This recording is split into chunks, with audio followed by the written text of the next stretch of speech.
It's been 18 years since Shenango Valley beat Shenango Forks. The last time, 1994. Also the same year the very first radio webcast was broadcast over the internet. Now if you've been on the internet in the last 10 years and see how many live broadcasts there are now you've got the idea how long ago that is. Fans pumped up for Valley on homecoming, hoping this would be their year in Forks. Getting on the board first, though. First half, the Blue Devils pounded in with Ethan Cook getting in from 12 yards out, and it's 7-0 Blue Devils. That's the score all the way now until the fourth quarter when Evan Trebilcock swings it to Zach Collins, and Collins, well, he does the rest. He makes it a tie ball game at 7, and that means we go to overtime. Neither team scores in the first OT, but in the second session, it's Forks' Isaiah Zimmer getting in for the score right there, and then the two-point conversion makes it 15-7. So CV's turn down. On third down, Trevor Hennigy finds Collins for the TD catch. Collins, another score, Valley within 2. But in the two-point conversion, Forks defense standing tall. CV can't tie it up, and it's over. Your 19th straight time the Blue Devils take it in an absolute class. I don't want to say the best because I can think of a couple others that were certainly are going to battle this one, but certainly one of the best. No, I haven't felt this good in a while. It just we did what we had to do when we were down and the chips were on the table. We came up with a big stop. For more extended highlights, plus a visit in studio from Coach Dave Hogan and a few other Blue Devils, tune into 4th and Goal tomorrow night, coming up at 10:35. Checking in with the top-ranked Spartans now. Look at how easy Maine Enwell carves through the Express defense here. First play from scrimmage. It's a Gallagher-to-Gallagher connection. Kyle finds Adam. That's good for 30 yards on a first down. Second play now. It's the big guy, Nick Sereni, right up the gut. That's good enough for 20 yards. And that's another first down. They're down to the 10-yard line now.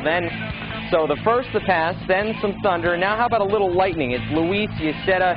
He's good to get in from 10 yards out. That's the first touchdown of the game for Uceta. And I say first because on the next Emmy drive, Uceta's second carry. This one's from a little further out, but still the same result. 71 yards for the score. The route was on from there. Emmy wins 41-16. Elmira, though, didn't take kindly to the drubbing.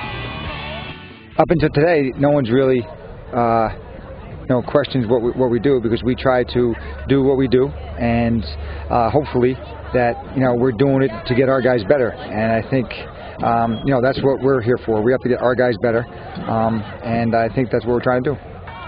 Emmy hits the road next week, travels to Norwich. Across town now, Vestal and Union Endicott is quite a rivalry game in its own right. Tonight, though, maybe even more on the line.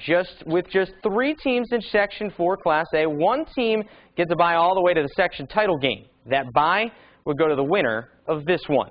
The Golden Bears traveling across Route 26 to Ty Cobb Stadium for UE's homecoming. There's a look at the homecoming queen. As for the game, tied at 7 until Joey Orlando finds Najee Miller for the 29-yard touchdown. It's 14-7. But on the ensuing kickoff, Justin Dennis grabs it for Vestal.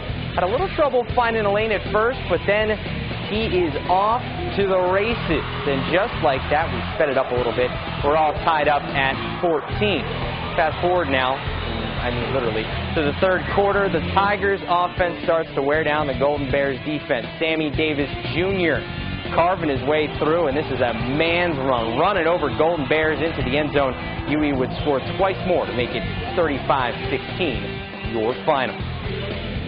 Johnson City hosting Corning now. Corning looking to bounce back from last week's loss against Binghamton and starting off on the right foot. Ty Timmerman in the shadow of his own goal, and he says, yo guys, I got this. 96 yards for the score. Eventually he's getting there. He's got to be really tired after that. 24-6 Corning.